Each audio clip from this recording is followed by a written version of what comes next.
Over to you, Elaine. Thank you so much, Paula. I am so excited to be here, and it's been really fun to see the names of so many friends like scrolling by in the chat. So thank you for that. I want to remind everybody that in your chat window, you can select panelists and attendees, and I encourage you to do that so that you can interact with everybody that's here today. And again, as Paula mentioned, if you have specific questions as we go along, then please put those into the Q&A specific box, and I'll do my best to keep track. I have a lot going on here though, because I've got 10 wines, we've got tons of maps, and I've got the chat and the Q&A to manage. So we're going to do our best. Feel free to send emails too if something comes up that hasn't been addressed afterwards. So here's what we're going to do. We've got almost 2 hours.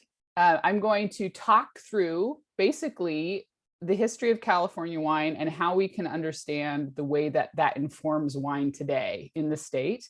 We have 10 wines that we're going to use as reference points, but you can think of them as a series of 5 pairs, and each pair kind of set alongside each other gives context to the history and today's traditions in California. And if anyone doesn't have wine, don't worry, the information is relevant regardless of the wine, and the wines are just going to be there as touchstones along the way to help tell that story. So Celeste behind the scenes is doing screen sharing, and that is actually, I think, a far harder job because she's got to pay attention the whole time, screen share the images that I've put together, and then like draw on them as I speak. And so we want to be sure to really thank her for doing that work behind the scenes. And so Celeste, let's go ahead and get started with just the really broad overview California map that gives a really nice general look at the major regions of the state. So we'll just get started with some California basics, just reminders of like key aspects of the growing conditions here. So California, as we know, is the 4th largest wine producer in the world, which is pretty incredible. So just the state of California is the 4th largest wine producing region in the world. And California can be understood as a few major regions. There really are vines essentially throughout the state. You can see in the very far north, there's just a few key vineyards, especially around the Mount Shasta and Redding area. The Sierra foothills has a pretty significant foothold. And in fact, the oldest vineyards in North America actually can be found there in the Sierra foothills on the eastern side of the state. Importantly, the area called the Inland Valleys area, the gray area in the center of this map, we could also refer to as the Central Valley. And the Central Valley, as much as it doesn't get talked about for wine, it's really one of the key topographical features of the state, because look at how incredibly enormous that land area is. It's a giant, very long and narrow valley right in the middle of the state. And the reason that this matters is because the far western side of the state of California is bordered by a wall of mountains called the Coastal Range. The Coastal Range lines the entire western length of the state, and we'll talk about that as we go along. And the reason that that's significant is because that wall protects the rest of the state from an incredibly cold ocean current right off the coast of California on the western shore. That California current comes down from Alaska and is one of the coldest ocean currents in the world.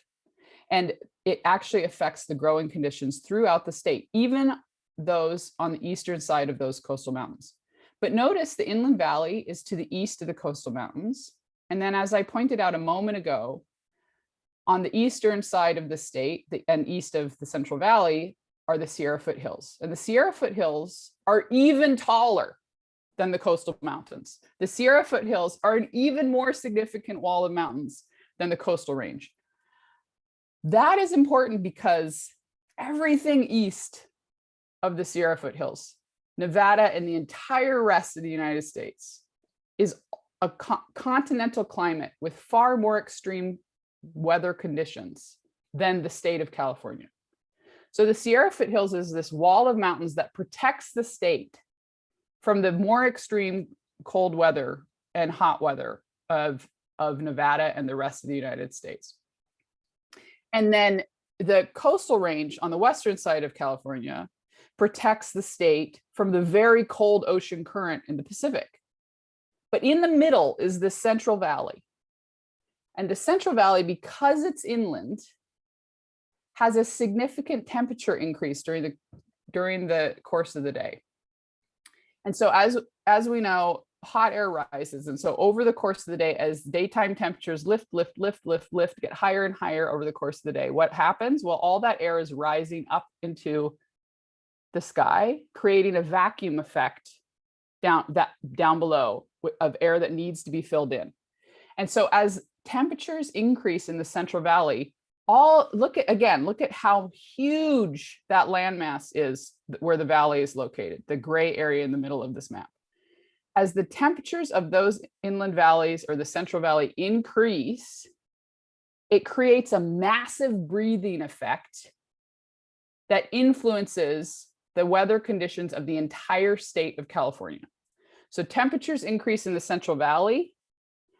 That vacuum effect along the ground of the Central Valley creates an empty spot where air needs to be filled in. And the only place that it can come from is that tiny little opening called the Golden Gate, just north of San Francisco. So Celeste, if you could just circle where San Francisco is on this map, you'll notice that right around San Francisco, there's a whole complex of bays. There's, of course, famously San Francisco Bay, but to the north of that, there's San Pablo Bay. And then as you go east, there's a whole series of little potted out bays that then also connect to the Sacramento-San Joaquin River Delta area, which we'll talk about more a little later. And this is a tiny little opening in the coastal range that is the only place that air can come from to fill in that vacuum effect in the Central Valley. So every day as temperatures rise in the Central Valley, air gets pulled in from over the ocean, through the Golden Gate, across San Francisco and San Pablo Bay, across the Delta, and then fills in the Central Valley. If we want to come off the map now, we can take a break from map talk. The point is, though, that California is really uniquely situated because it's bordered by mountains on two sides, with a profoundly cold ocean current on the western side, and then this powerful breathing apparatus in the middle, the Central Valley, that causes temperatures to go up during the day, to go down at night, pulling air from the ocean into the Central Valley and pushing it out again at night. And so you can think of it as if the entire state on a daily basis is breathing in and out from the Pacific Ocean through the Delta and into the Central Valley. And that matters again because it moves air and maritime influence far further into California than people tend to realize. Talk about discussions of coastal vineyards and coastal growing regions and cool climate growing regions is so hip right now. Everybody talks about vineyards close to the ocean and gives how many kilometers from the ocean the site is located. But the truth is that in a state like California, maritime influence informs a significant part of the state and more than only vineyards on the coast. And that's one of the things we want to keep in mind as we go forward. Okay, so please do feel free to ask questions, as I said. We're going to do lots of map talk, Justin, so I'm glad to hear that you enjoy it.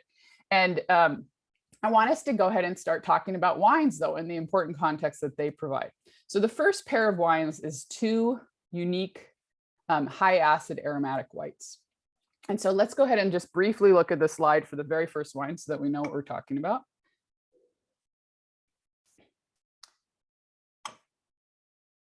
And so the first wine that we're going to talk about today is the Robert Mondavi Fumey Blanc Reserve. And I love starting with this wine because it actually, if you push into the story of how this wine came to be, it really gives us a wonderful glimpse into the history of California wine.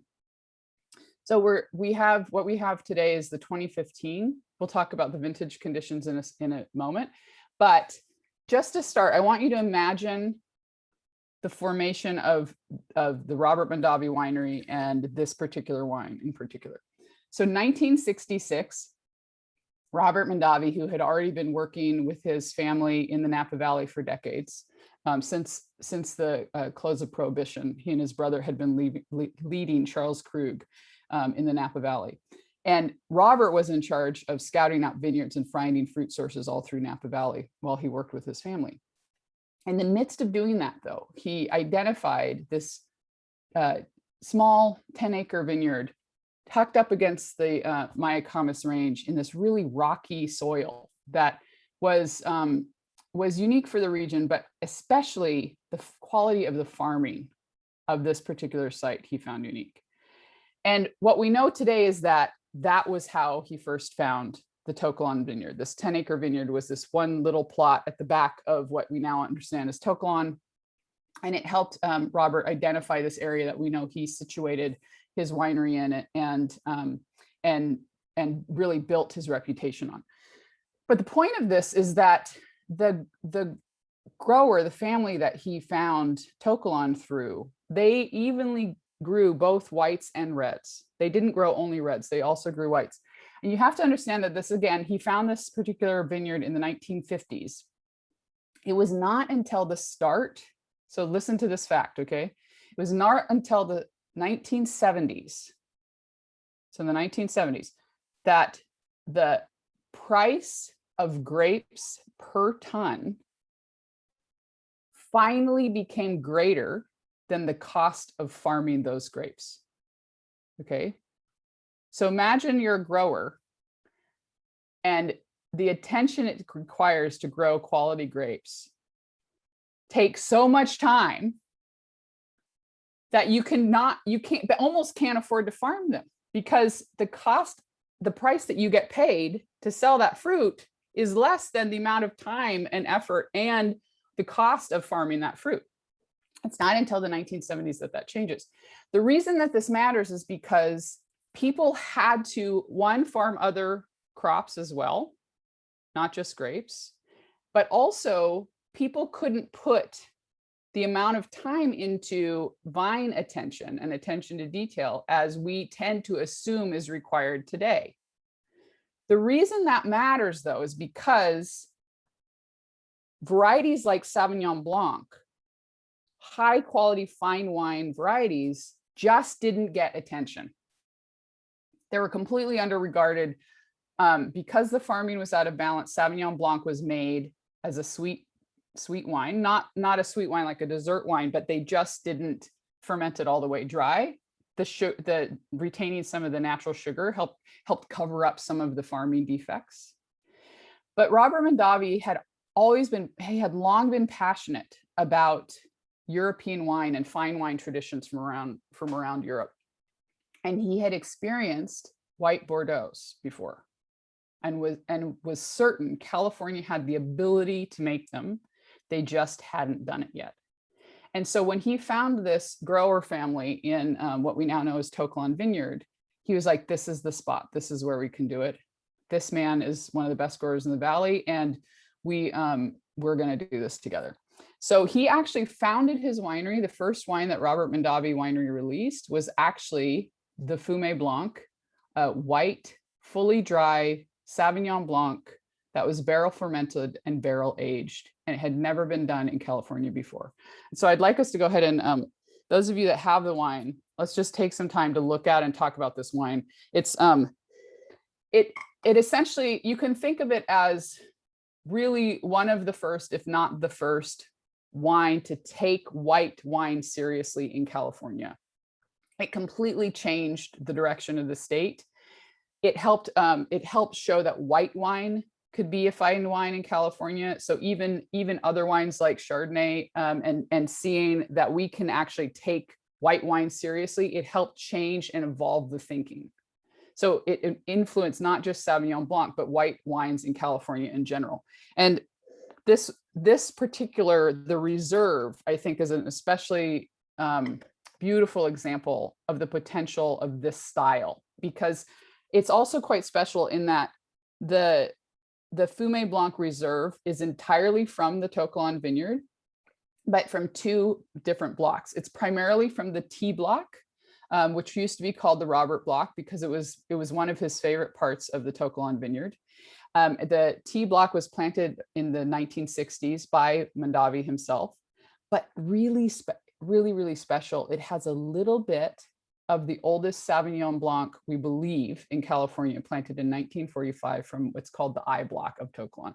And so this wine really is genuinely a window back in time in California, because it not only tells the story of how fine white wines begin to develop in California, it also literally has fruit from Robert Mondavi's first investment in saying, no, we're going to do this seriously. We're going to plant an entire section that's just Sauvignon Blanc in the 1960s, and then even older vines from the mid 1940s, still intact, fully head trained. They have never been irrigated.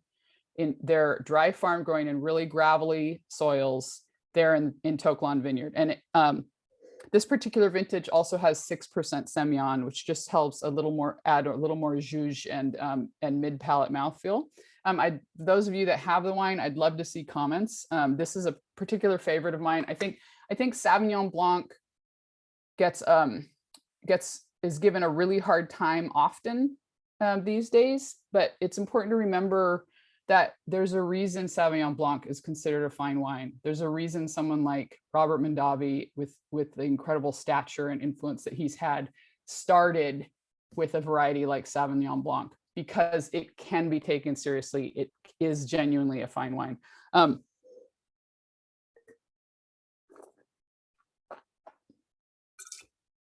just think it's a beautiful example of, again, just enough weight, that salinity that Allison's mentioning. There's just a hint of candied element from the oak. This particular vintage has 35%. It changes year to year a little bit. It's always around the 25 to 35% range. 2015 is a really very unique vintage for California. It started out, the winter at the beginning of 2015 was profoundly cold. And so it really delayed bud break for the year. And then right as bloom started, things got really wet, and it heavily impacted the fruit set for 2015. And so in actuality, some parts of the state, fruit set was so heavily impacted that yields were down 90%. Everywhere was down at least 20%. But some areas were hit so hard by weather during fruit set that actually yields were down even as much as 90%. The reason that that's important is because when you go into a vintage where fruit set is naturally reduced early in the year like that, simply by the natural growing conditions, you end up by the end of the season with a vintage that has a lot of natural flavor concentration and intensity to the wine, because all of that effort to grow the fruit is going into much smaller yields. And so you have this power pack of vine intensity going into a smaller amount of fruit. And so you naturally, if you can think of all the energy of the vine going into a smaller container almost, you get this sort of intensity in the wine. And so 2015, I think, is an especially beautiful vintage of this particular wine. This wine ages incredibly well. I actually have been able to have examples of this wine back to the 60s, if you can believe it. And obviously it had a lot more of that bottle-aged tertiary character, but was still really intense acidity, great texture as well. The 2017 vintage, I think also, since that's getting asked about, 2017 vintage, I would also expect to age well. That was a much different vintage in that there were a series of actually 15 and 17 are an interesting parallel now that I think about it. Both vintages had heat spikes at different parts of the year.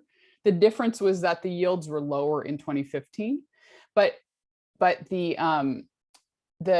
2017 had those heat spikes. The 2015 had the heat spikes.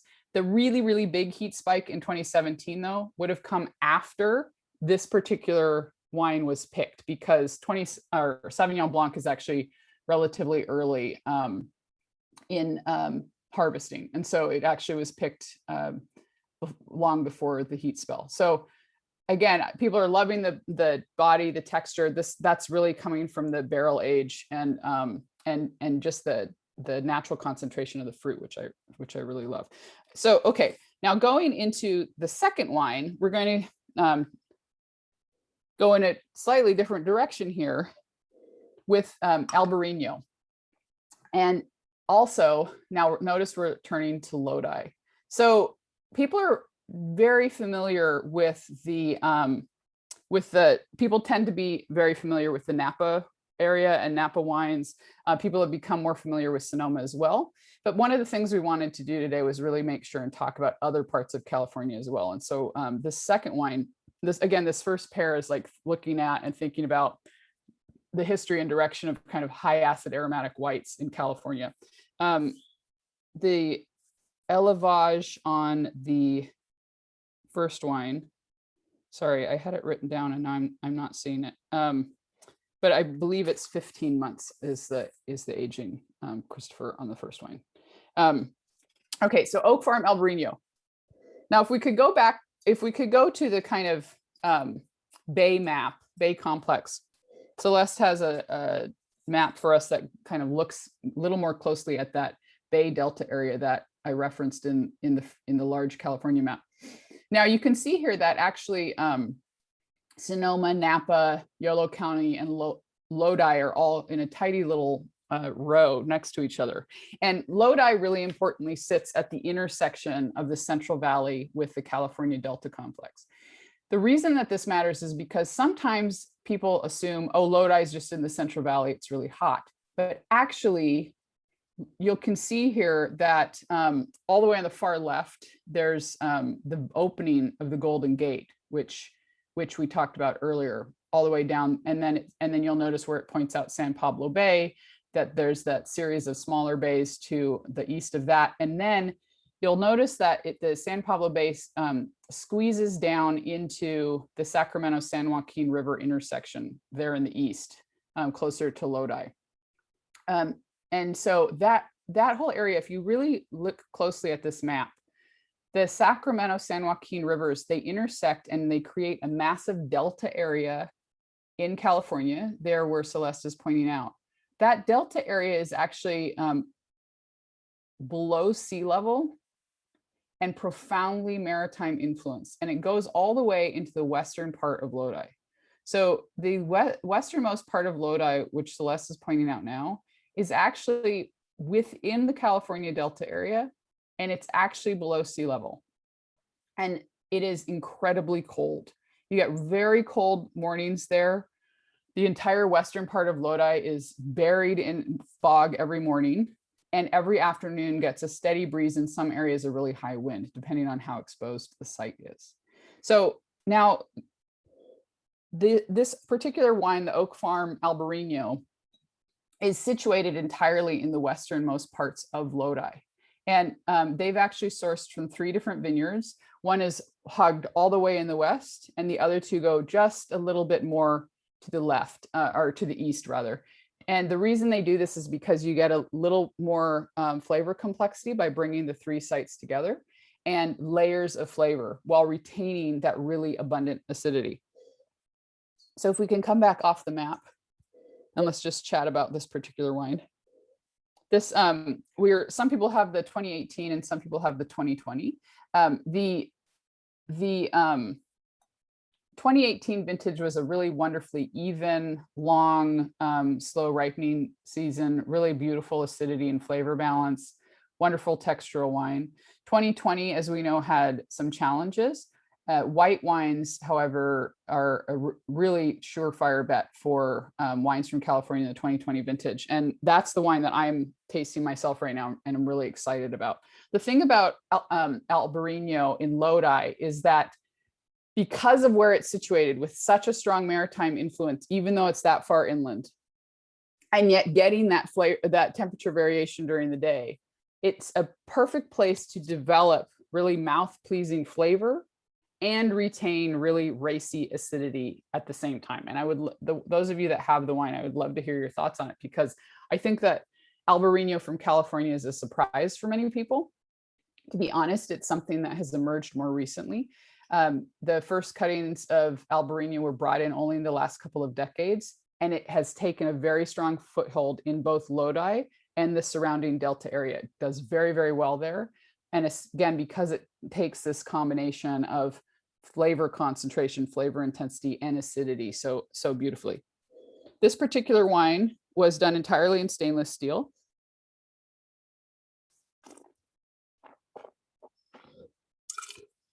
They keep it in stainless for about half a year. It's a long, cool, cold ferment. Cold fermentations help really capture and develop the fruit flavor of the wine. And so you get that kind of mouth-filling flavor through the fermentation choices as well, choosing to do a slower, cooler ferment. And then they move it from stainless steel tank for fermentation into stainless steel drums, which are the size of barrels, but they're stainless steel. And that they do that with just light lees, and it helps get a little, just a tiny, tiny bit of creaminess. Again, they're not trying to build up the body with the lees. It's just gives a slightly savory undercurrent and a little bit more mouthfeel. And so it's aged in those smaller vessels for that particular reason. We're getting lots of great tasting notes going by, and I'm trying to skim some of them. The soil conditions of this particular wine are varied because, again, it comes from 3 different vineyards. In the most western part of where this wine is coming from the McCallamy River AVA, it's a really sandy, silty loam. So Lodi as a whole, we're not talking about their reds today, but Lodi has the highest concentration of own-rooted, meaning ungrafted, so own-rooted and head-trained vines in California. And it's because those sandy, silty soils, of course, allow the vines to survive without fear of phylloxera. And then they also, the other 2, for those of you that want to be Lodi wine geeks, the other 2 vineyards are from Jayhant and the Alta Mesa AVAs. Those are slightly further east, so just slightly warmer, and have slightly heavier soils, though by no means heavy, so a little bit more clay. The other thing to note about the 2020 vintage was that the fruit quality going into that year was incredibly high. They're really, really gorgeous fruit in the 2020 vintage, really pretty perfect fruit quality. And so going into the vintage, people were really excited about feeling like they were seeing what might be one of the best vintages in a long time. The yields were down just about 20 or 30%. And so again, you get this really intensified flavor expression from the fruit as a result. Okay, so I don't see any questions coming in. I'd love to know though, how many of you have had California Albarino? There are, like I said, lots more examples coming out. There's a lot more high acid whites really emerging from areas like Lodi and some of the other parts of California, which I'm really excited to see.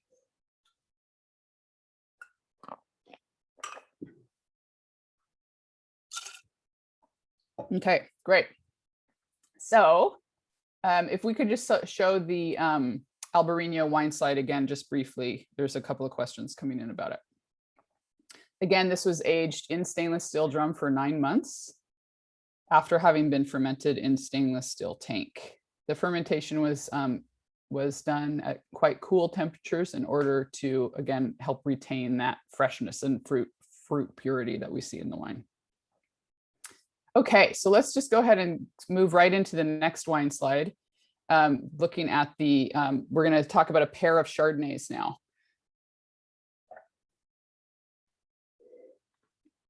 And so the first, we're going to look at Chardonnay from 2 different regions of California, but it's almost essential to start with Trefethen. Trefethen has a really unique position in the history of California Chardonnay. As we all know famously about the Paris tasting that happened in Paris in 1976, and it's been given a lot of credit for really changing global perceptions on California wine. And Chardonnay, of course, was one of the things that was tasted in that particular tasting. But what a lot of people don't realize is that the Paris tasting alone wouldn't have had the impact that it had. It really was because of a series of other events that the California tasting was able to have an impact. And one of the things that people tend not to talk about as much was that when the California tasting came out, in France, there was absolute resistance to the results. Surely this is not true. Surely this was done poorly. It cannot possibly be true that, there were especially complaints about the white wine side. People in France were absolutely positive that there's no way that anyone's Chardonnay could be beating white Burgundy.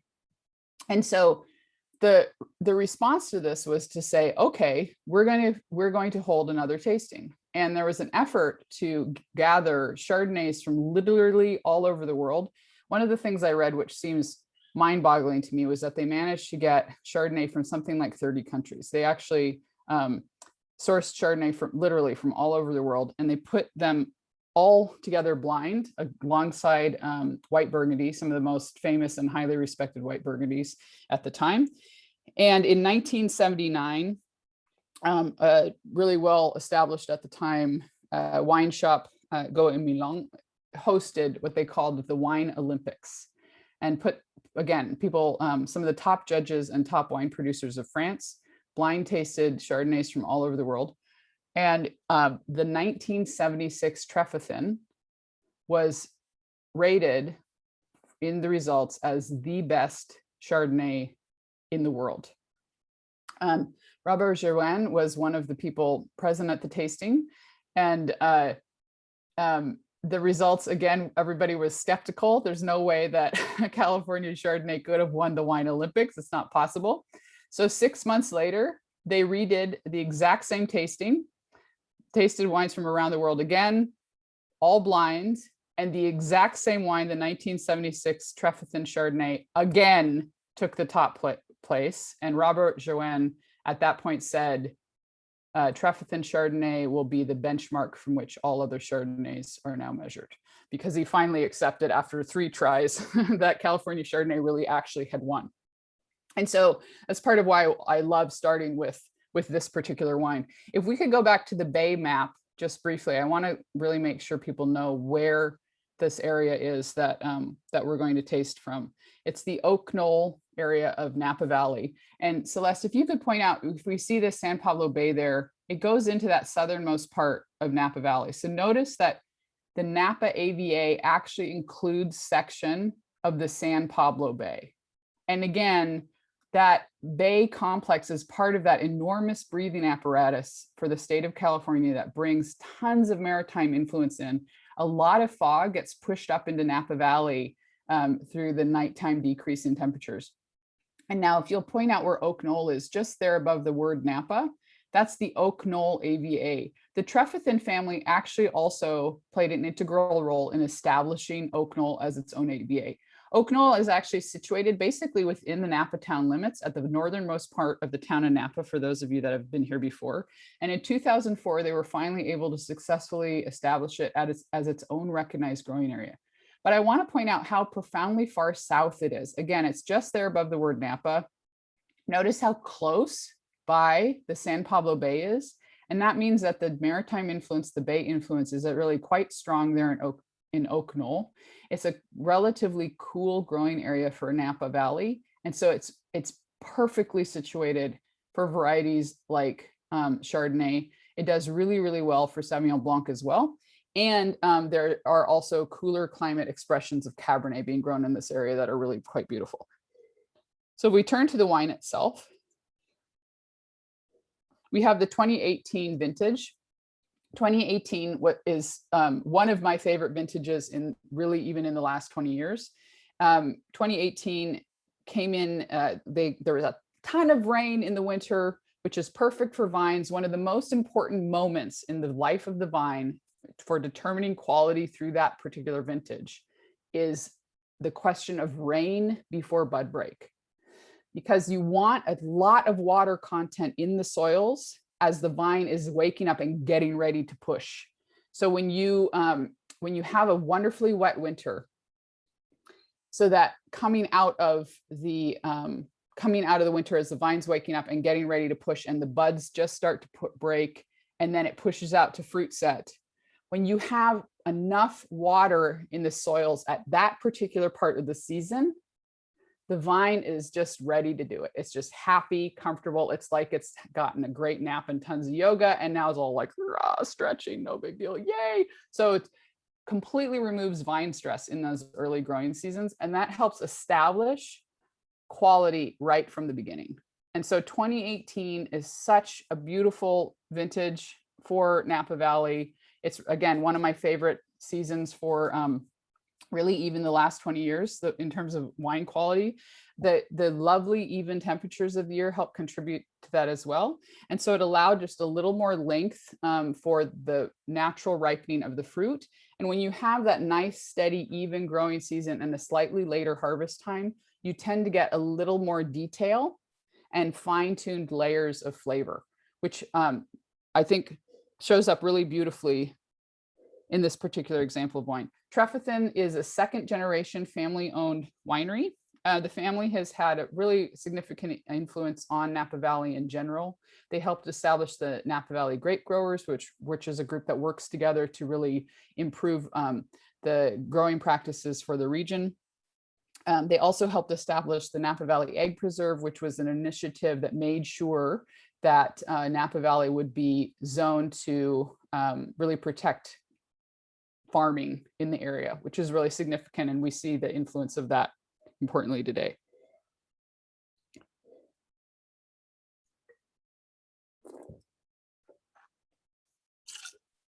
Leo, I think your comment went only to panelists. If you don't mind just doing a copy paste and selecting panelists and attendees, it's a lovely, lovely tasting note. Leo is commenting about how beautifully dry it is. There's like really wonderful bright acidity, but at the same time, the acidity for me is really quite palatable. So it's elevated and elegant at the same time. There's been a move in Chardonnay in the last 10 years around the world to pick really, really early, and you end up with this like searing high acidity, but then almost watery flavors.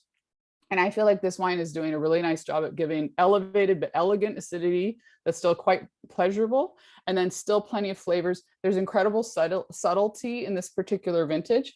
And I think that with a few more years, you're going to see that kind of layers like open up and really give even more complexity, because there's plenty of detail here. It's just in a really subtle, nuanced moment. This particular wine, they have essentially blocked the ML. There's just a little bit of ML that's gone through, only 13% new oak, all French, and it was aged 9 months.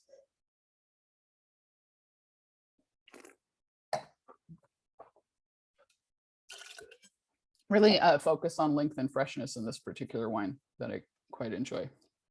Now we're going to go, and as Chardonnay continues to evolve in California, again, in the 1970s, people suddenly realized, oh my God, California makes really great Chardonnay. So much potential here. It keeps winning, right? We come to the lead in the Paris tasting, we come to the lead in the Wine Olympics, we come to the lead in the event 6 months later. And suddenly people realize, wow, California really does well for Chardonnay. The other crucial thing that happened, though, that allowed the Paris tasting to have the impact it did was, again, farming costs were finally below the price per ton of fruit. What happened, the reason that matters so much is because, again, once the price per ton for fruit exceeded the cost of farming, growers could finally start turning their attention to grapes. Because, again, until that moment, farmers in California had to be multitaskers. They had to be growing multiple crops. There were a lot of plums and nuts growing throughout the region. There was a lot of cattle as well. And when the price per ton finally exceeded the cost for farming, people said, oh, wait, we could actually make a living focused on grapes. And you started to see a shift to more and more vineyards, but also to more fine wine specific varieties. And so Chardonnay starts to increase in the state beginning at the end of the 1960s. It grows a significantly higher, more acreage in the 1970s, and then again in the 1980s. And it is now the most planted variety, not only in the state of California, but in the world. And again, it depended on all of these multiple factors, that people could actually make a living on it, that people realized that it could be done well, and that the public cared enough to buy it. So what happens as California starts to take hold is we get, again, we get this incredible influence from a family like Trefethen in a hallmark region like Napa Valley. people realize, wait, California as a whole can do Chardonnay well. And so we start to see this expansion of where Chardonnay and grapes in general are planted. So if we could turn to the first Central Coast map,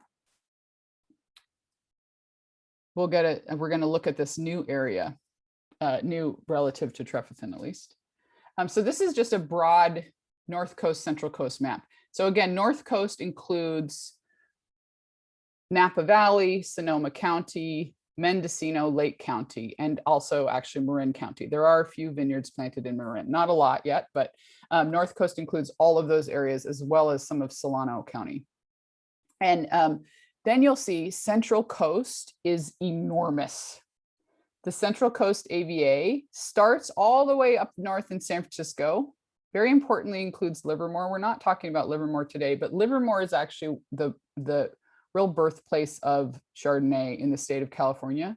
And at the end of the 1800s, Livermore, there to the east of San Francisco Bay, is where all of the fine wine nurseries for the state were located. So even though we're not talking about Livermore today, we will talk about it next week more with the Chardonnay focused panel. But you'll notice that, again, the Central Coast starts all the way to the north of San Francisco and goes all the way down to the southernmost part of Santa Barbara County. So it's an enormous section of land. The length is greater even than the Central Valley that we talked about earlier. But if we go into the second Central Coast map now, this importantly helps to break down some of the key AVAs that we're at least going to talk about today.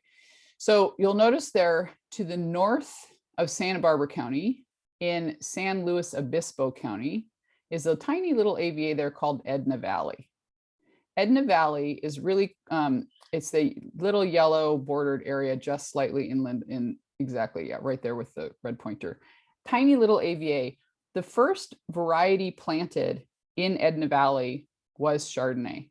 It's a really quite cool, very ocean exposed area. It's a tight little narrow valley. And the one end of the valley is fully facing the ocean.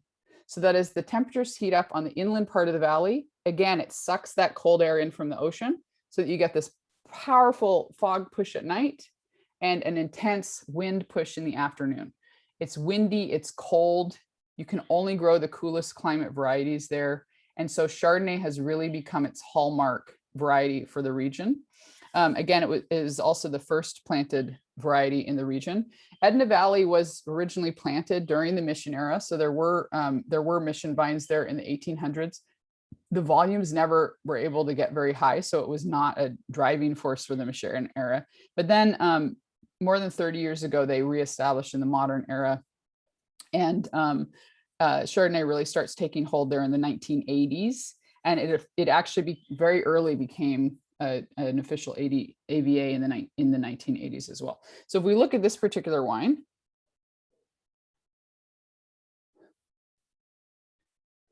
this is Edna Valley. This particular bottling of the Edna Valley, it is a regional expression rather than a site-specific expression. So we want to be really careful to show that there's a contrast between these two wines.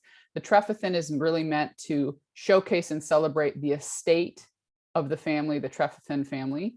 The Edna Valley is meant to give an approachable, accessible, affordable expression of the best of Central Coast Chardonnay. So there is a significant price difference. This is meant to really over deliver for a relatively inexpensive example of Chardonnay, but it's a wonderful example of how Chardonnay has advanced into so many different parts of the state at the same time.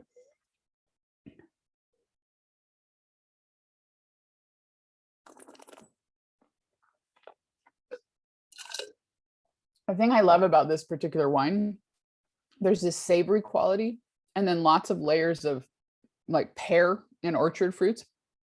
Again, there's been such a trend for Chardonnay to move to really, really early pick styles that you tend to get mainly citrus focused Chardonnays these days. But I love that this wine is willing to say, no, actually orchard fruits and Chardonnay are really beautiful as well. And so you get all this real range of aromatic and flavor expressions. There's lovely flowers. There's, again, lots of pear that I'm getting, and then this real savory underbelly that really holds quite a long finish. This particular wine is again, it's a regional blend. And so I do not have the exact oak proportion on this particular wine, unfortunately. But it's, some people have the 2017 and some have the 2019. I do believe there's slightly more oak influence on this particular wine, but it's really, even so, it's just not about oak in my mind. There's obviously a willingness to allow some biscuit expression to show here as well. But I love the real mix of flavor and aromatic qualities that show up in this wine. So the 2017 vintage is, I believe, Quebec is tasting. Again, the challenge with the 2017 vintage was that there was a lot of up-down flavor or temperature variation through the course of the year. However, because of where Edna Valley is situated with such a close proximity to the ocean, that variation was really strongly moderated. And so it was a great example of how vintage, you might have general overall vintage qualities, but it's very, very region by region and very variety by variety. Chardonnay, again, is an early harvesting variety. So it came in before the significant heat increases that happened later in 2017, but also it was harvested close to the ocean and so had less influence as well. So it sounds like Quebec has 2019. I thought some people had 2017 and some had 19, so I might have switched the two. But 2019 is also really, it's the current release, and it was a cooler, slightly wetter growing season. The spring was very cool, and so everything got started a little slower and later that particular year. But it meant that the vines could kind of wake up easy, and harvest happened slightly later than the years before. And so it just gave a nice slow, even year too. And Vidal is commenting on how there's this nice bitter element at the end of the wine. And I think it's a really nice contrast to the, again, there's this like orchard fruit, fleshy pear element in the mid palate. And then you get this like bitter grip at the end that kind of closes the finish really nicely. I think when you get that contrast where there's just a little bit of phenolic bitterness, the effect is that it helps almost tighten and clean the palate at the end of your taste and makes you want to go back and get some more. And again, the acidity here is brilliant. Edna Valley has one of the longest growing seasons in North America. And the result of that is when you have a really long, slow growing season where bud break starts early, but harvest happens late, it allows the flavors to kind of just build over time, while retaining the acidity that whole time as well. So this is a really, I think Edna Valley is really an unsung region. These are great value wines that over deliver for the price, absolutely. And it's an area that it's really important to keep in mind and keep an eye on, because again, you are guaranteed plenty of flavor, really mouth-watering freshness at the same time.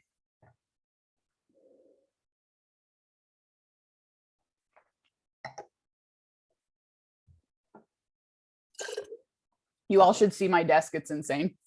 I'm surrounded by wine on this tiny little place, and then all my notes and the computer and the spit cup and all the stuff. So anyway, okay.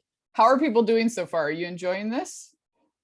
It's completely odd to do this online instead of in person. I'm really excited to get back to Canada when we are able to do that, because there's so many of you I really just love seeing in person and tasting with, and I love being able to actually see your face as you're tasting and responding to the wines and really getting you to share with me how it's going. But I'm glad to see in comments that you're enjoying it. So, okay, we now have two California Pinots, and again, it's this wonderful sort of look at how the regions have developed over time and how growing conditions have changed in California. So if we could go ahead and look at the Bay map again, just briefly, that has Sonoma, Napa, Yolo County, and Lodi. We just want to make sure that we know where we're tasting from. Thank you, Celeste. Again, it's a challenging job that she's doing, so I appreciate her keeping a handle on it. So we're now back in Sonoma County, which is really the place that Sonoma County is really the region that for the first time tells the state and the country and the world that California makes beautiful Pinot. and it all starts in Russian River. Russian River was not the first to plant Pinot. We actually had Pinot going back all the way to the 1800s. It really gets established again, first in Livermore and then Santa Cruz Mountains. But Russian River is the first area to really make the world start to pay attention. And so you'll notice in this map that there's a massive dark green mass all the way on the left there that Celeste is pointing out. That dark green is, again, this is a satellite photo from Google Maps. The dark green mass is literally a photo of the forests in the coastal mountains. So that all of those dark green areas there that you see those are all mountains covered in trees. But you'll notice at the bottom of that mountain mass of the dark green area, there's a kind of a wash of much lighter area there towards the bottom of the Sonoma County line. And over there, all the way left on the coast, where that lighter area shows on the map, exactly where Celeste is, that's actually a really important place in that it's another opening in the coastal mountains. The mountains kind of dip down as they're getting ready to face that opening, the Golden Gate, where the Golden Gate Bridge is, of course. And but this particular low spot in the mountains is called the Petaluma Gap. And as we know, the Petaluma Gap is actually now a recognized AVA. It's the first AVA in the United States to be defined on the basis of wind. So I bring that up because we've been talking about this kind of breathing apparatus, this sort of breathing that happens throughout the state. As you hear, my bird is really excited about this. She loves it when I talk about wind movements because, of course, birds fly, so it all makes sense. She's trying to join in and reaffirm what I'm saying. So the Petaluma Gap is this really incredibly wind exposed area. And it is now also its own AVA, but the Petaluma Gap, if we can go back, Celeste, to highlighting sort of where the Petaluma Gap comes in and how that the Russian River is just around the bend, yes, exactly, of that massive mountains down relatively south in Sonoma County. And in fact, the southern boundary of the Russian River Valley is the northern boundary of the Petaluma Gap AVA. They coordinated that intentionally. And so the Russian River is, its historical base where Pinot really took hold is tucked very far west in the Russian River. West Side Road, for those of you that are familiar with the area, is really where Pinot starts in Russian River and takes hold and builds from there and spreads through the area from there. Now, I love though this J Vineyards Russian River Pinot Noir. It is again meant to be a regional expression of Pinot from the Russian River. My bird's name is Rosie. And so we're getting like little Elaine tidbits in along the way. So so the Russian River Valley, again, hallmark California Pinot. Like, I think that if you are talking to people of the world, what does California Pinot taste like? The imprint that people have received globally is the Russian River Valley. And this particular wine from J Vineyards, it is showcasing that signature, the Russian River signature. So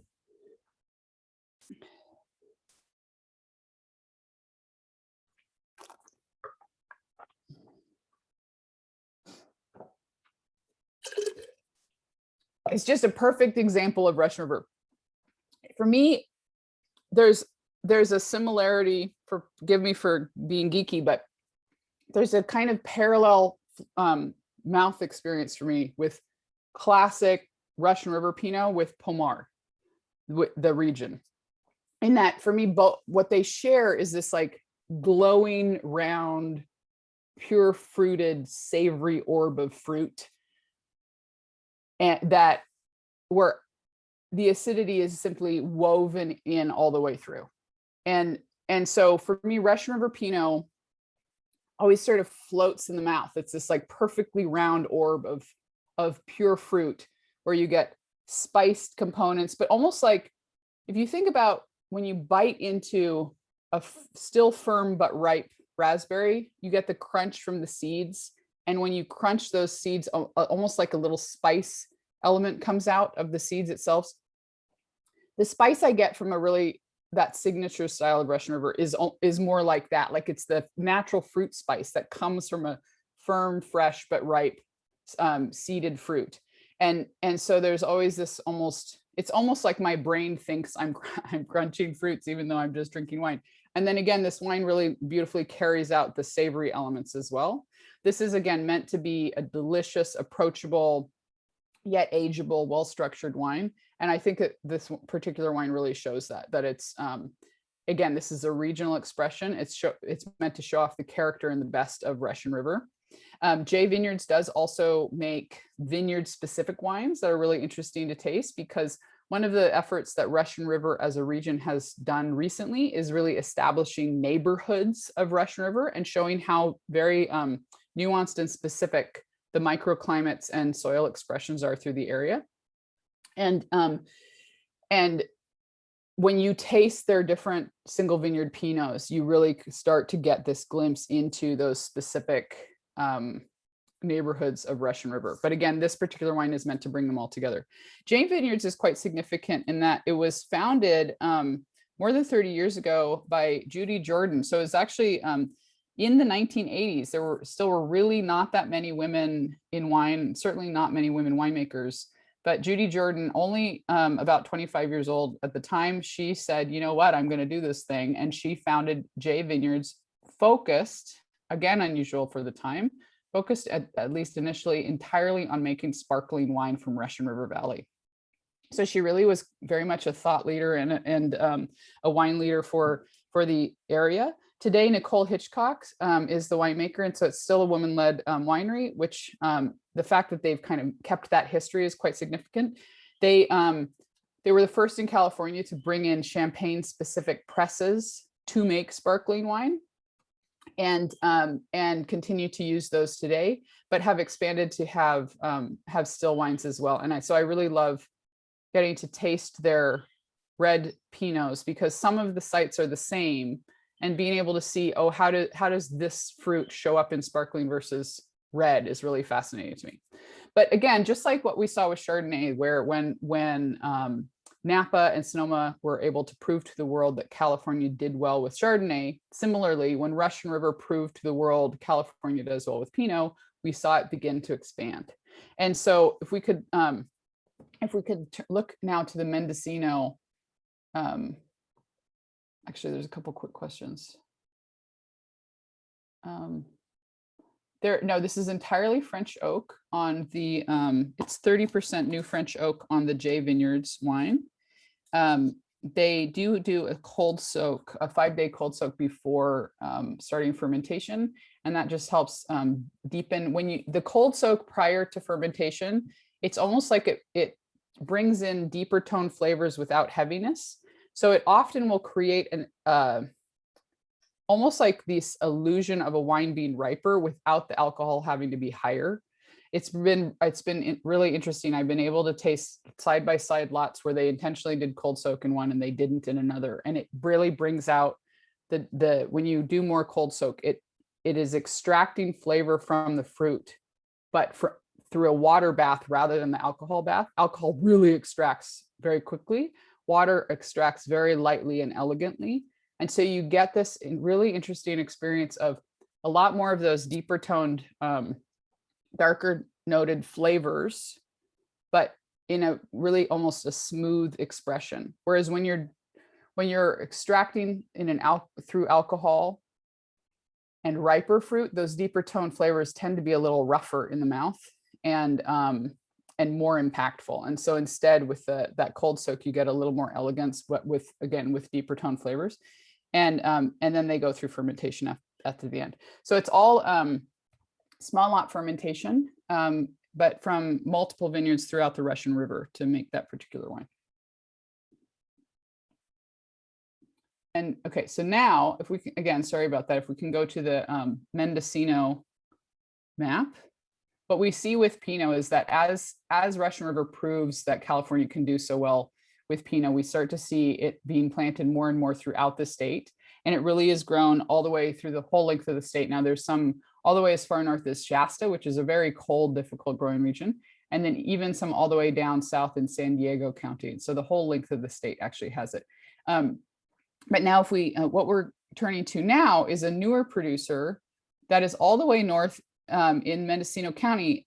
Anderson Valley, of course, is quite well known for Mendocino County, even though it is a relatively young growing region. But you'll notice there to the west, the yellow squiggly area is a newer and very, very smallly planted AVA. Even though it covers quite a bit of area, the Mendocino Ridge AVA has only 75 planted acres in it. The reason is because it's a quite rugged. Notice it's tucked right into those dark green mountain ridges. It is all high elevation. The AVA averages at around 1,200 feet and up. It's very high elevation. It's extremely close to the ocean. It's entirely surrounded by forest. So there you have a lot of tiny little vineyard plots tucked into forests. The effect of that is that those vineyards, they're protected by wind. They're protected from wind by the forests, but they are less exposed to sunlight because of the forest. So it's really a trade-off growing in a region like this. The overall light exposure that of course assists in ripening is lessened because of the forest, but growing is possible because the wind is also lessened. And so it's really very much growing on the edge in this particular region. People that choose to farm there are deeply committed. They don't like being bothered by other people. There are not that many people that live there. And it takes a few hours to get up there. The roads to that area are really rugged and very, very windy. It's easy to get car sick, even as the driver in many of those roads.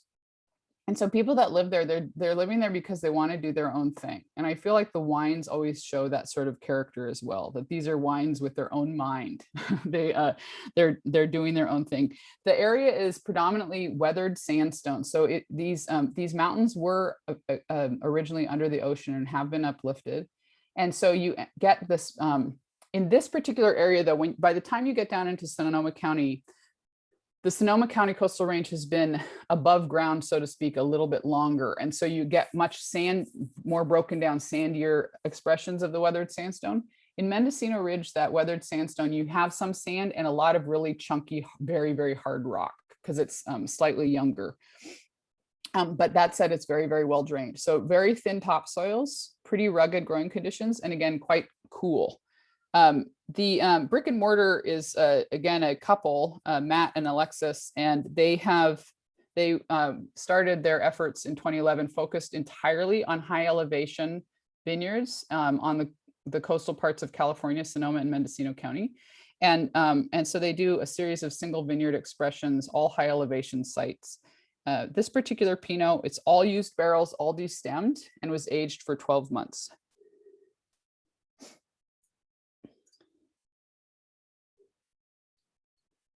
So again, we want to see that there's a contrast between the two Pinots. The first from Jay is meant to be a regional expression, bringing together lots of different vineyards in order to show the signature of Russian River as a whole.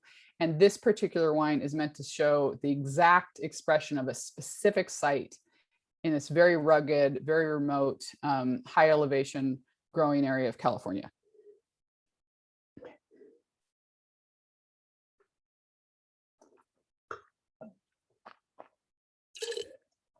This particular site, so again, the AVA is 1,200 feet and up. This particular site is actually 2,000 feet elevation, really quite high.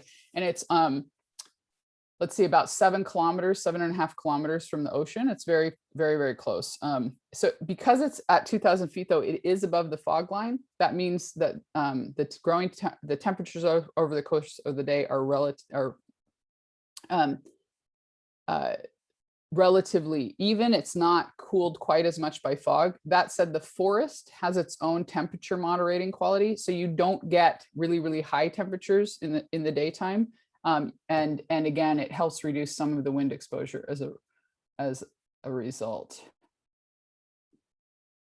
Unfortunately, so the Russian River, it's a full clonal range.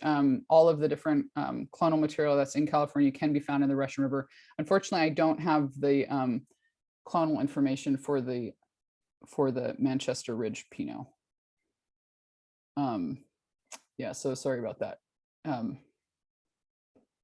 But you'll, this particular wine, the Manchester Ridge, has opened up significantly. I poured these wines a little over an hour ago, and it just has really opened from air exposure. So keep that in mind too. Like, you could just really keep tasting this wine and seeing it develop.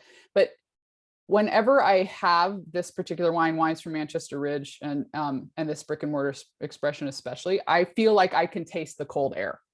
It just feels like a cold air vineyard in the glass. Like somehow they've captured that like really cold, ocean exposed, rugged coastline, forested element. Like all those things are there. I get that fresh northern forest, the like piney mountain rockiness, you know, the really cold air, the exposure. Somehow it's all showing up in Pinot. And this is, of course, is why so much of the world has fallen in love with Pinot, because there's this way in which somehow it tastes like the place. You still get that, you know, beautiful, pure Pinot fruit. But now, my God, if for those of you that have been up into the coastal areas of Mendocino, it is radically exposed, enormous rocks just jagged off into the ocean. Still a really active fault line there. And again, very, very cold. It is a reminder of how much of California you still need warm clothes, even in summer. And I feel like this wine, somehow I can taste all those things in the glass.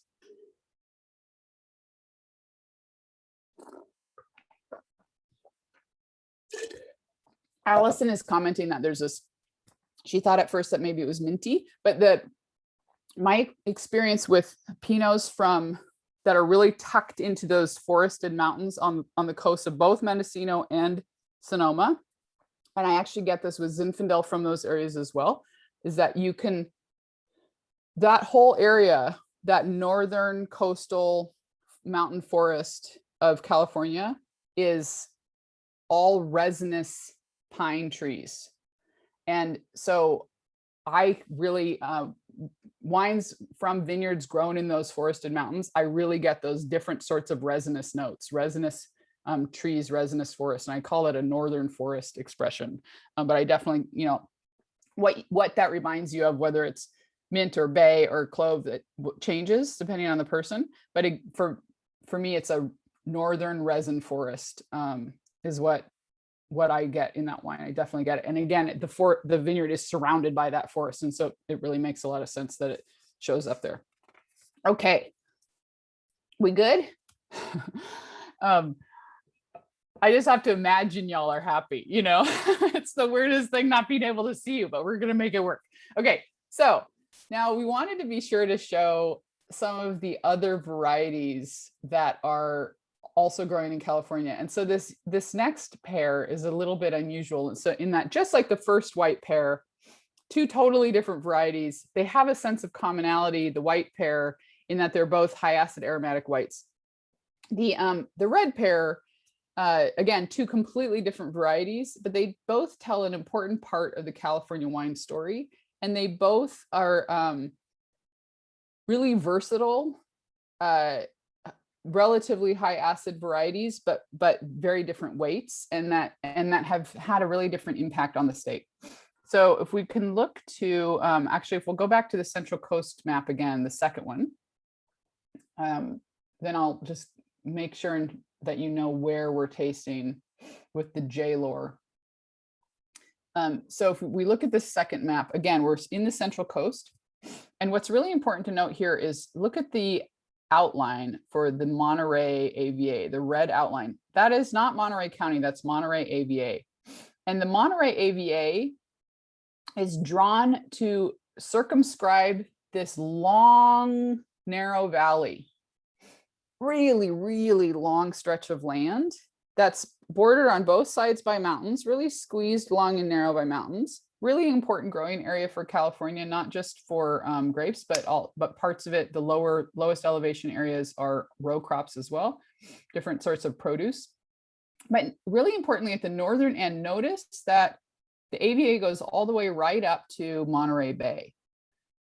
Just off Monterey Bay, and you can kind of glimpse it under the word Monterey, there's an unbelievably deep ocean canyon. And you're probably like, why is Elaine talking about a canyon in the water? The reason is because, again, I keep saying one of the coldest ocean currents in the world is the California current that is right off the western coast of California. It comes down from Alaska, hugs the entire current all the way down to that nose point tip of Santa Barbara County, and then it pushes out into the ocean again, goes by Hawaii, warms up, cool, like moderates the temperatures in Alaska, gets cold again, and then comes back down to California coast. So the reason I bring this up, though, is because that, again, that current is coming from the north of all the way from Alaska and pushing down south, pushing south along the California current. But right there off of Monterey Bay, underwater, there's this really deep canyon structure that holds the impact of that cold ocean current. So as the cold ocean current is pushing south along the coast, it hits that canyon off the edge of the Monterey Bay, and some of the water pushes under into the canyon, and it starts to swirl there. And the effect of that is that end point where Monterey AVA opens up into Monterey Bay it's facing that canyon swirl point that's holding that cold water, and it holds this cold air front above the water as a result. And so you have this really impressively cold air influence there from Monterey Bay, and the Monterey AVA is open and facing that cold air influence from that deep water canyon. And again, just like we've been talking about, all the way to the south of the Monterey AVA, that part of the AVA is all the way inland, right? So it is the least exposed to the cold air ocean influence. So as temperatures go up in the southern part, it creates a vacuum all the way down at the bottom of the Monterey AVA. And where does it pull air from? From that cold air pocket over Monterey Bay. Shrunk, has to fill up the entire valley, this really long valley. But think about the structures of this. Again, all the way down in the south, the hot air is rising, creating a vacuum. It has to pull air from the only place it can, which is in the north of the AVA, from the cold air pocket of Monterey Bay, sucking it down through the entire length of the valley to fill in that gap, that vacuum. The Monterey AVA, as a result, is powerfully and proudly windy. When you visit, do not wear a skirt unless it's over pants. It is really, really windy. You're guaranteed to have really powerful, strong wind every afternoon. It is real. If you want to barbecue in the Monterey AVA, you have to do it in the morning. So just plan a barbecue breakfast and you'll be fine. Now, so that's the Monterey AVA. But if we now look at the slide for this particular wine, the J-Lore, this is a really unique. I would say that Valdegi has become one of California's signature varieties. It's by no means the most planted, but we are really the only place in the world that has come to celebrate this particular variety. Valdegi, we've actually now discovered, originates from the Languedoc-Roussillon area of France, but there's barely any of it growing there anymore. So it is originally a French variety, but California is the one that has not only saved it, but is now celebrating it. And J-Lore is really one of the main producers that's really helped to continue to remind people how good this variety is, because it has this pretty sordid history here in California. We've actually, Valdegi was introduced to California in the early 1900s, before Prohibition, but it was introduced as Gamay Beaujolais. And when it arrived, the people that were promoting it from the nurseries were calling it Napa Gamay, because they thought it was Gamay, but it was being grown in California here in Napa. And so they were saying it was Napa Gamay. So we actually had quite a lot of what we called at the time Napa Gamay from the middle of the Central Coast. So from Monterey all the way north into Napa and Sonoma counties, we had lots of Napa Gamay planted. And in Napa, some producers in both Napa and Sonoma famously made Napa Gamay, California Gamay. It was labeled as such. And we really were certain we had the Gamay Noir variety here in California until 1980, when Pierre Galet, one of the world's most famous ampelographers or grape variety identifiers, arrived to visit California, walked all over Napa and said, "Oh my goodness, you have Valdegi."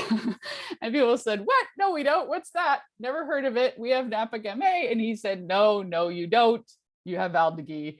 And it honestly created an identity crisis that took almost 2 decades for California to recover from. People were, there was quite a bit of embarrassment that we didn't have Gamay after all. And so a lot of people stopped bottling any sort of Napa Gamay.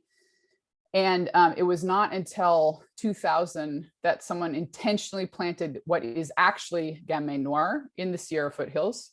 And the Valdegi was really overlooked and ignored. Some people in Napa Valley, some people in Russian River Valley, and J-Lore, like we're seeing here in Monterey, and one producer in Paso Robles as well, they retained the Valdegi vines, but they mixed it in and bottled it as a blend or something else. They did not actually bottle it as Valdegi. In the last 10 years, though, Valdegi has gone through sort of a cool kids resurgence, and there's a lot of producers making very small lots of Valdegi. And again, California has become the one place in the world that has reclaimed Valdegi as this beautiful, drinkable, yum yum expression wine.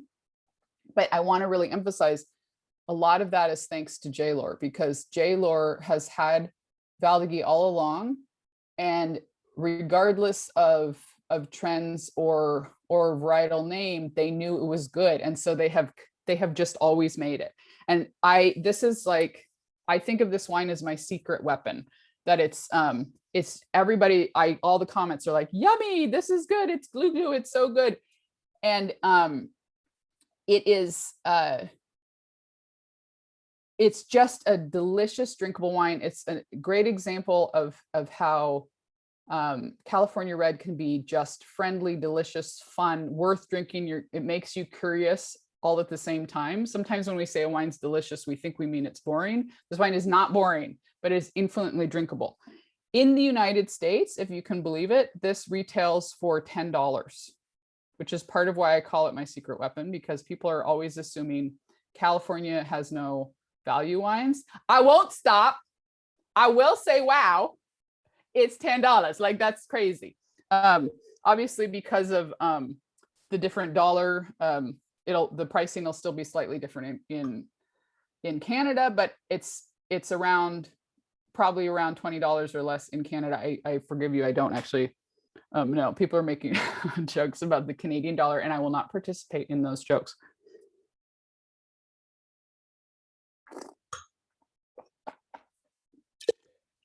So this particular wine, it is fermented entirely in stainless steel. You'll notice there's like definitely a grip at the end. Valdegi is actually quite different from Gamay. The thing they have in common is they're both really mid-palate focused. They're very mid-palate, drinky wines. But you have to be careful about the skins on Valdegi are very, very thick. Part of why it had, even though it was out of favor, part of why it persisted is because it holds up on the vine really well. Whatever the weather, Valdegi's like, "I'm hanging out, I'm sticking around, you can't touch me," and it just keeps growing. But the result of it having those thicker skins is you have to be careful about over extraction. The color comes out really beautifully, really easily. You do not need to work the fruit too much, and in fact, you have to be careful not to overwork the fruit. This particular example, they use about 14% whole cluster. What they like to do is they'll pick the fruit at different points of the season to get some flavor complexity that way. It is almost entirely destemmed, and then at the very end, they'll pick like the last little bit of fruit by hand, whole cluster, and do it carbonic, so that you get, again, a little kind of fruit pop at the end. But they have to be careful not to over extract, because again, the variety can over extract. Valdegi's hallmark is really that blue fruit range. It's just naturally a blue fruited variety, which I think is really fun. But again, great structure, holds up for everything, super drinkable, delicious, really affordable.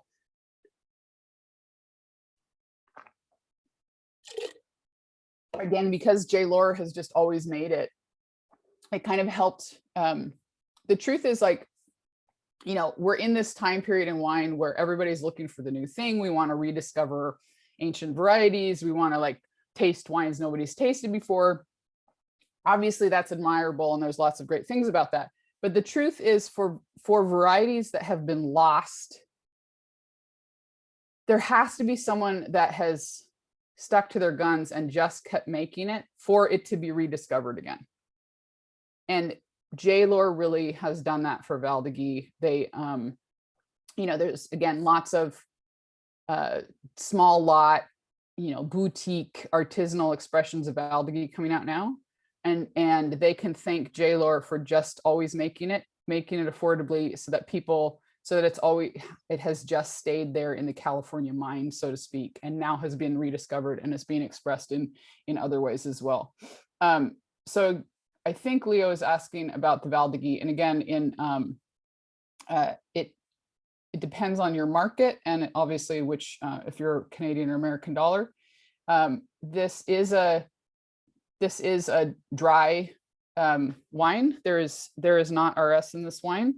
And then Genial is asking,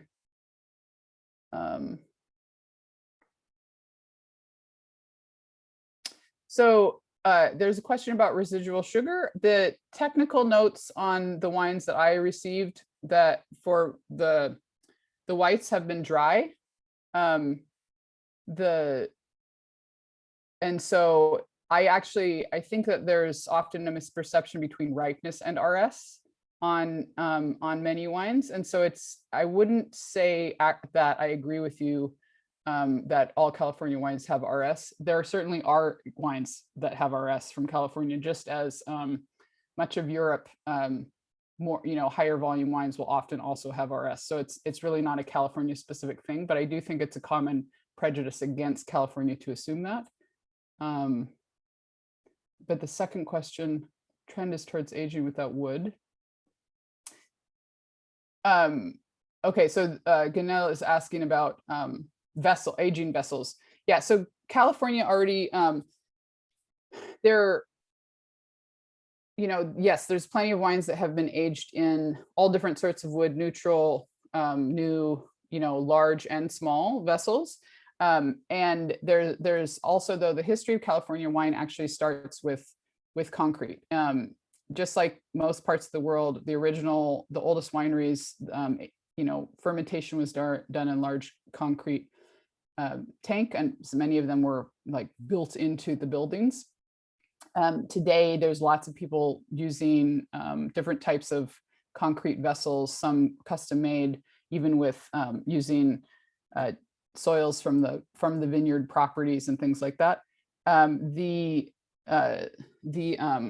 Fumey Blanc from Robert Mondavi actually has 2 concrete eggs are part of the particular wine.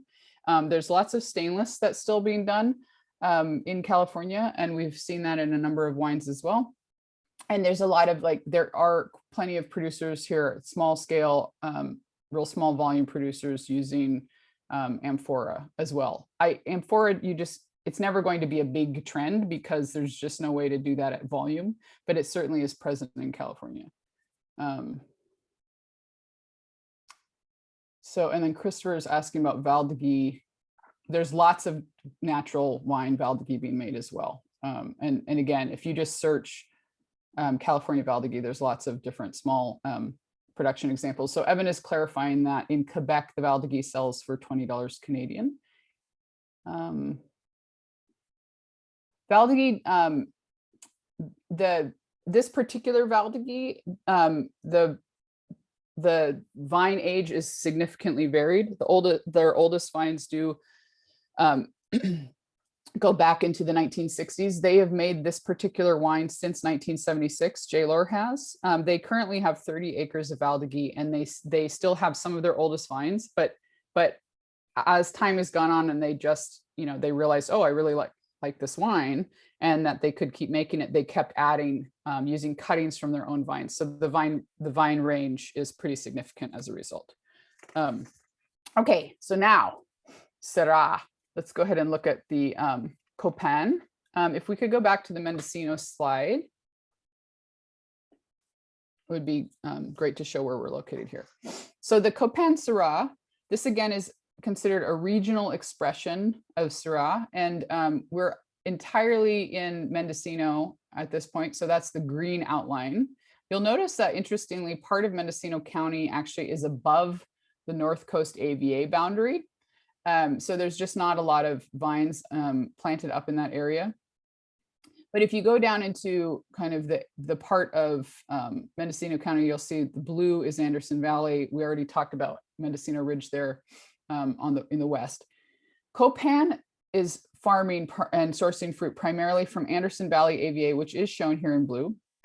And then if you go to the actual blue outline of the AVA, and you'll notice that there's a tan squiggly line that continues to the south of the Anderson Valley AVA.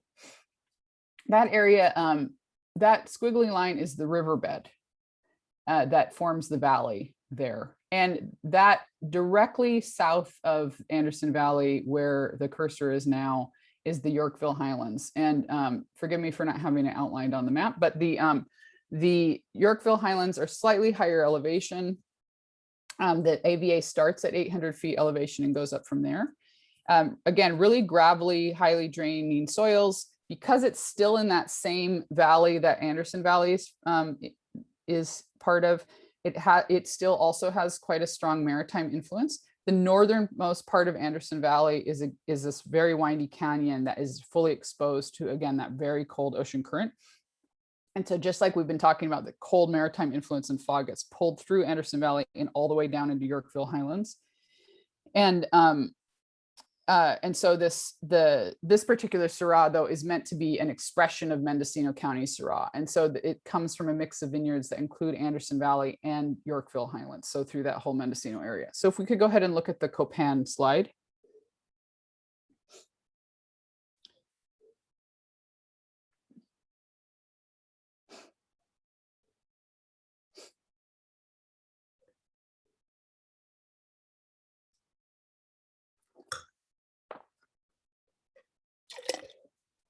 So Copan as a winery was founded in 1999.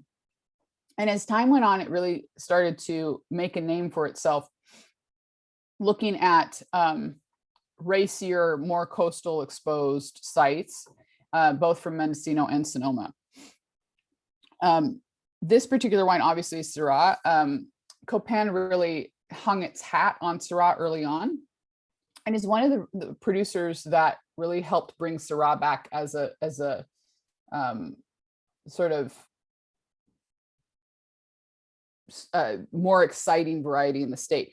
California has had Syrah since the 1800s, but for most of its time here, it has simply been an accent point touched up in different places within field blends around the state. In the late 1800s, the trend for planting styles really was for mixed field blends with lots and lots of different varieties. Generally, Zinfandel was the hallmark core of these different vineyards, and then those vineyards would be accented by differing proportions of Petite Syrah, Alicante Bouschet, and Carignan, but also always with some Mataro, also known as Mourvedre, some Syrah, and other varieties as well. So Syrah has always been here, but it was an accent. It was not really the showpiece. In the 1980s, though, different producers, Tobless Creek comes a little bit later in the 90s. Randall Graham, of course, starts Fountains Bonnie Doon earlier than that, and then Eberly down in Paso Robles. Different producers start getting very interested in Syrah, and they start finally planting some vineyards at the end of the 1970s. A very few vineyards in California get planted focused entirely on Syrah. So rather than being only a field blend expression, we start to see a slow emergence of Syrah-focused vineyard blocks being planted. But it's not until the 1990s that it really gains a little foothold. And the truth is that at the end of the 1990s, Syrah was starting to like steadily build. People were realizing California is a perfect place to grow really delicious, savory, and racy Syrah. But in 2004, this little tiny movie came out and changed the world. And all of the perfect places to grow Syrah got replanted to Pinot. And the vineyard acres for Syrah went down again. Copan, though, is a producer that stuck to it, that really kept making Syrah and helped keep reminding people how delicious it can be. And I love putting this alongside the J-Lore. The J-Lore is friendly and fun and blue fruited and mouth-watering. Now, and then we go to this Copan, and again, there's that little bit of grip, a little more density, and a slightly darker. But again, this sort of blue, black, dark purple sort of element to the wine. This particular wine, because it's a regional expression, there's lots of different vineyards going into it. There are lots of small, a lot of small lots being blended together. There's a little bit of whole cluster, and but it is predominantly neutral oak, and it is predominantly destemmed. Because it's a regional blend, I unfortunately don't have the exact proportions of whole cluster on this particular wine. Those from Quebec, my understanding is that Copan means friend. Is that right in French? Thank you. My daughter was actually raised in and learned to read in Montreal, and so my daughter is actually fluent in French. Unfortunately, I am not. I have like little bits.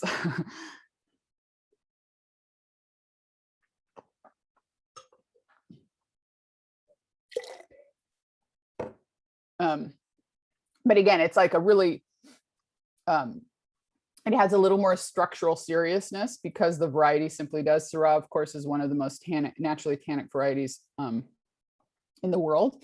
But even so it has a little more structural serious, wonderfully palate cleansing, but still that really friendly, drinkable, yum expression of wine, which is so nice to find. And again, very affordable. I think in Canada this comes in closer to 30. Here in the US it's about 24. So again, this is a pair that's really about what are like approachable, delicious, yum value wines of California. Okay, so we're going now to the heavy hitters. Chardonnay is California's most planted variety, but the truth is that Cabernet is probably its most famous. And so we wanted to be sure to close with a pair of wines really honoring the history of Cabernet Sauvignon here in the state. And so again, if we could look briefly at the north coast or the Bay map that includes the different regions. We're starting with Silver Oak, one of California's classic Cabernets, just really one of the most highly regarded, globally recognized Cabernets from California is Silver Oak. And so we wanted to be sure to start there. This is their Napa Valley expression. And the Napa Valley Cabernet Sauvignon from Silver Oak draws on varieties from Atlas Peak, which are where the pinpoint for Oakville sits. If you went directly east, just above the K you'll notice that there's again that like dark squiggly lines. Those are again mountaintops that we're seeing from the satellite photo. So about a little above the K or the V there is the Atlas Peak area. And a really important part of this wine comes from that high elevation, about the 1,500 foot mark vineyard. That area really provides the structure and backbone of this wine.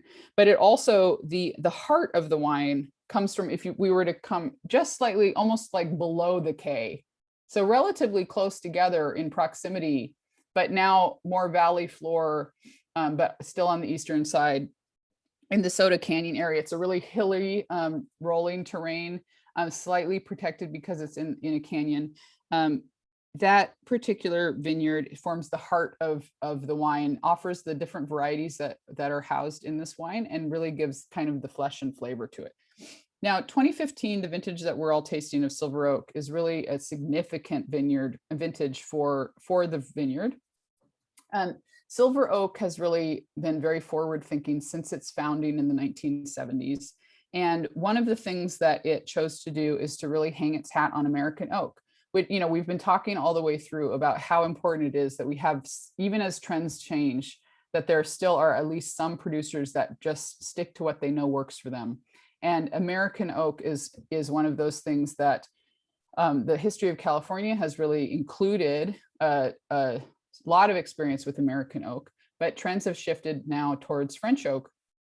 And if you talk to producers around the world, there's actually very interesting different opinions about oak sourcing that can be really kind of fascinating to go into.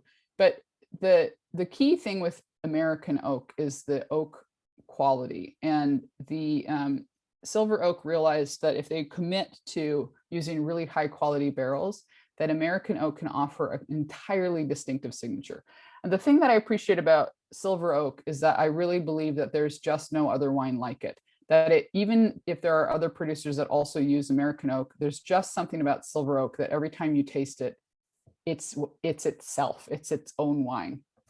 2015 was a vintage that the winery decided that for them to really continue to hone quality and improve over time, which is one of its long-term commitments, that it was best for them to have really direct management of their oak sourcing.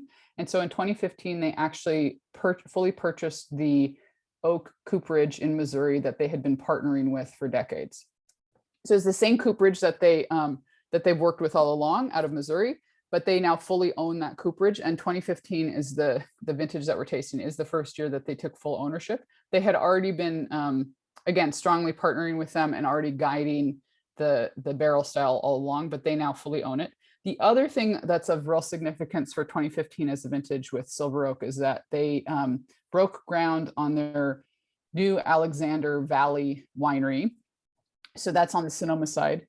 But that particular winery is the first live building sorry, I'm getting the name wrong on that. It's the Live Building Challenge.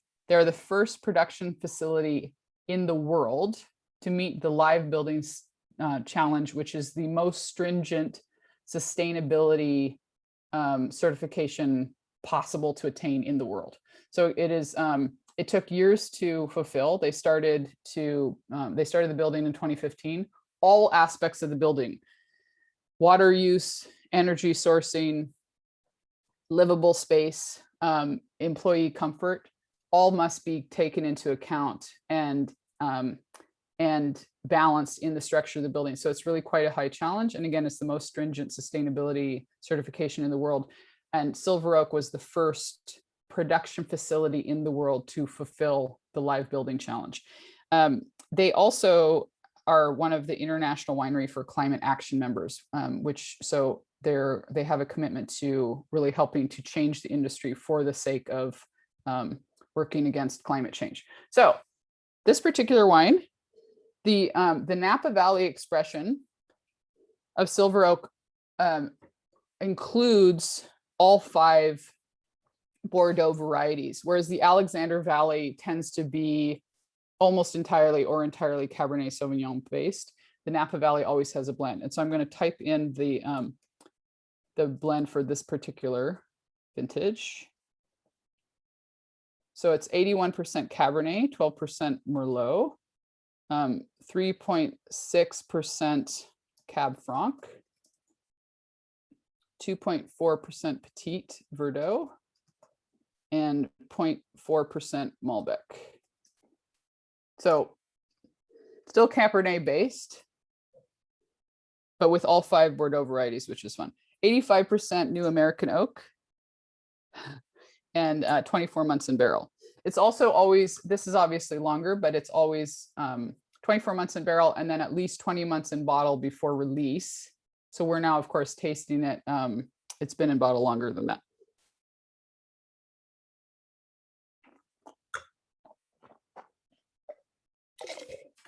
One of the other things I really appreciate about silver oak is how incredibly ageable it is.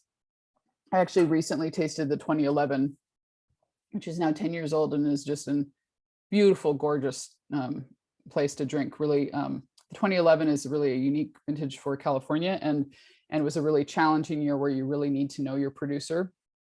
And the 2011 really shows this very pure vintage expression of that particular wine, and it has plenty of time left in bottle as well, which is just a nice side note for how beautifully this wine ages. There's plenty of presence in this wine. It shows the sort of kind of stamina and stature that Napa Valley Cabernet absolutely can bring. Petit Verdot and Malbec bring that like deeper tone, but very like lean and upright sort of character to the wine. Atlas Peak as well. I think of Atlas Peak as the wines from Atlas Peak have a lot of impact, but like narrow, like very upright, narrow sort of presence in the mouth. And then you're getting that kind of more fleshed out, broader expression from that Soda Canyon vineyard, that slightly lower elevation, just has a little more room to grow. But I think that Silver Oak is a really lovely example of how you can have a wine of impact that is not about domination, if that difference makes sense. So there's plenty of amplitude here, but it's also refined. It's working together. It's filling the mouth and cleansing the mouth at the same time. My mouth is very much watering. I would really love a super awesome burger since it's midday. But a ribeye would be perfect with this wine as well. This is very much a food wine, which I appreciate. And now we wanted to though show again, just like we keep talking about this history of like once California proves its success, then it starts to explore. And I think that's one of the ways we can sum up these series of pairs. Like in each case, the pair, we started with a wine that proves California's ability, that established a historical foothold for the state. And then the second wine in each pair is an example of how that first success, as illustrated by the first wine, gave people the confidence to explore and try things in other areas or with other varieties. And so just like we've been saying all along with these pairs, that the varieties have sorry, I was double checking Q&A. We talked about how Chardonnay succeeded in Napa Valley, so they started to expand into the Central Coast. Pinot succeeded in Sonoma, so they started to expand up into Mendocino and other parts of the state as well. So similarly, Cabernet succeeded in Napa, and so they started to expand into other areas as well. And so if we could look at the Santa Barbara County map, I'd love to show where we're located for this 10th wine. So Santa Barbara County is the southernmost part of the Central Coast of California.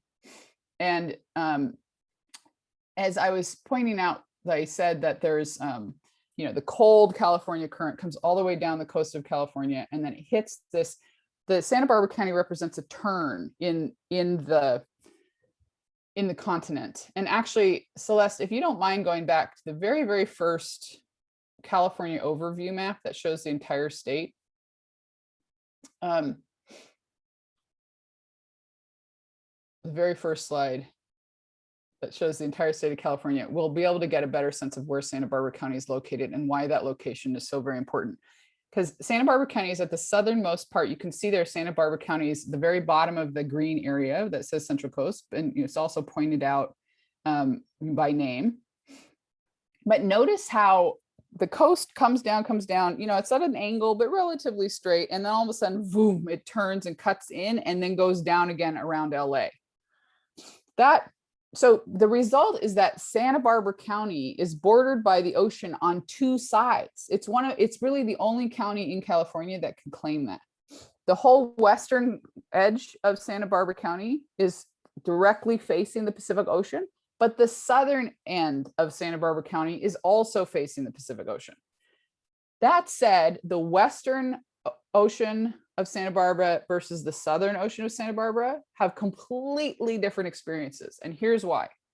That cold Pacific current, the California current that I keep mentioning, borders the entire coast until it hits that nose of Santa Barbara County. So the southernmost point at the corner of Santa Barbara County at the bottom, yeah, right there. Thank you, Celeste. The current hits that part of the state, which is literally a turn in the continental plate. Okay, and we'll talk about that more in a second.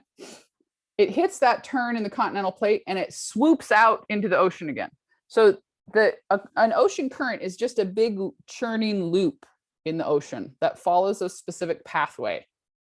The California current starts out in Hawaii, swoops up into the southern part of Alaska, and then sweeps down through British Columbia along the Washington coast, Oregon coast, and the California coast until it hits exactly where that red laser pointer point of Santa Barbara is, and then it sweeps out into the ocean and past Hawaii again, going north. So it's this incredible nutrient and weather churn that goes all through the ocean. But that whole northern 2/3 of California are exposed to really cold ocean currents, which create really cold ocean air, which creates maritime fog and afternoon winds. So that western coast of Santa Barbara County is exposed to that really, really cold ocean experience. But interestingly, that tiny little nook, that little cutout of Southern California, that's the southern boundary of Santa Barbara County, and then around Los Angeles. And then if this map continued, of course, we'd be seeing Baja California of Mexico, right? That little area sweeping from Mexico out into the ocean, past Santa Barbara, past LA, it's a little mini churn, but think about where the water is coming from. It's coming from Mexico. So that's a warm water current, but it's very small. So it doesn't have as big a weather impact, but nevertheless, it's bringing warm air, warm current, warm air, warm water.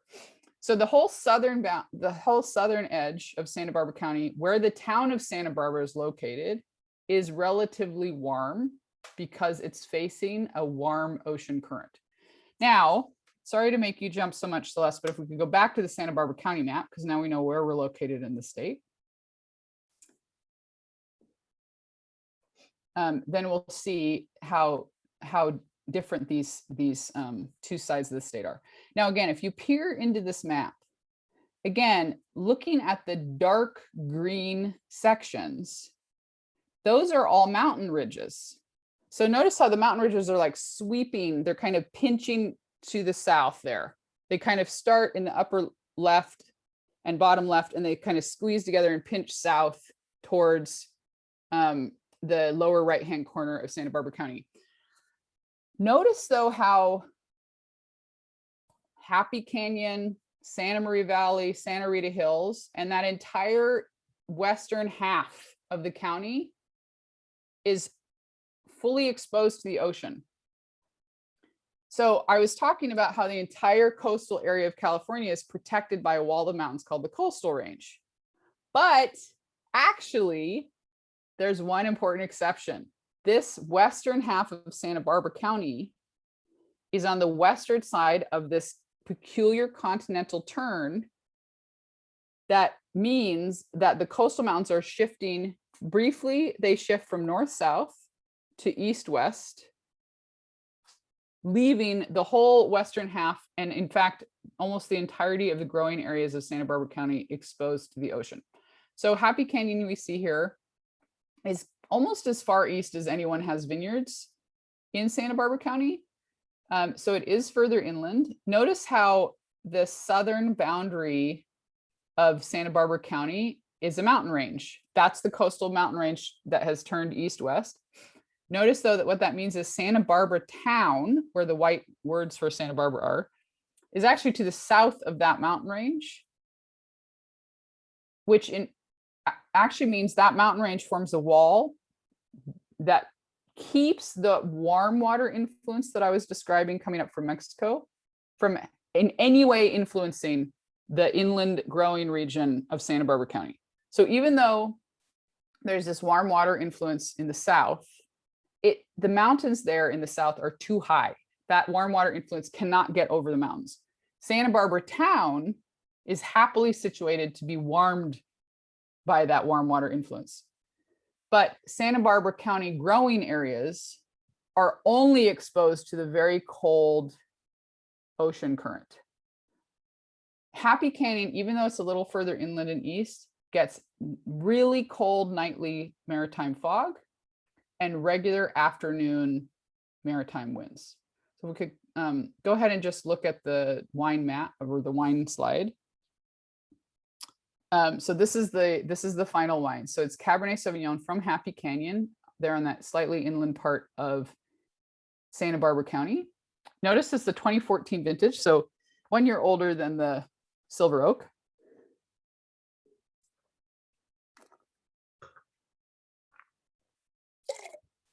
And a very, very different part of the state. And so if we could come out of that particular wine slide, we can just talk about the wine. I think I saw a question. There was somebody, I saw some questions pop up in the. Okay, so Heather would desperately like to get samples, just so the California wine team there knows. Feel free to send emails to the team to discuss those things. So I typed in the varietal makeup of the Silver Oak, so I'm going to do the same for the Star Lane.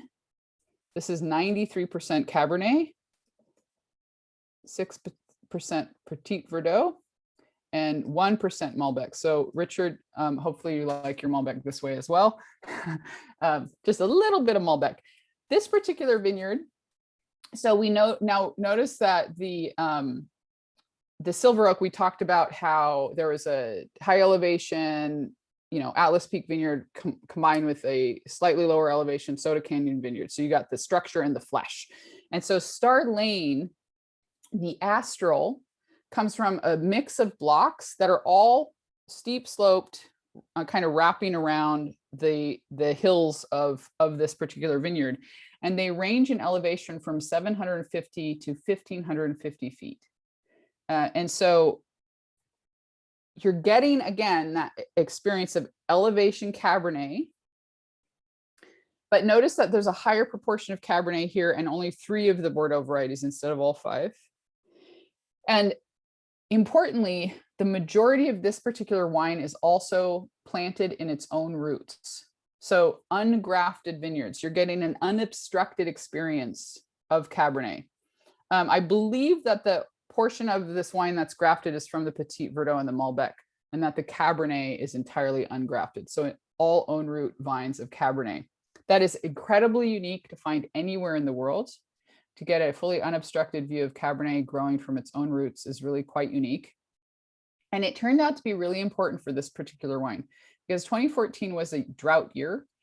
Santa Barbara County gets very little rainfall. It's, forgive me for using inches, but it's around 15 inches a year of rainfall. That's very, very small, obviously.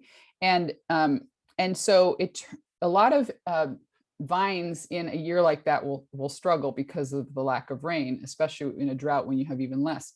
But it turned out that one of the things that Star Lane noticed was that their own root Cabernet blocks actually handled the drought just fine, and in fact did quite well through the dry season, and had even far less stress showing than the grafted blocks. This really stood out to them.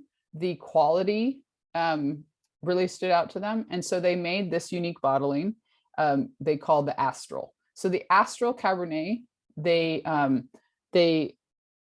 again are pulling from these own root Cabernet blocks that are planted along the slopes at elevation, and really just wanting to show this really unique expression of the wine. And so we're basically out of time, so we'll just finish up talking about this wine. This particular Star Lane is again family owned. Silver Oak as well as family owned. Silver Oak is with their 2nd generation of family ownership. Star Lane is also 2 generations of family ownership working together.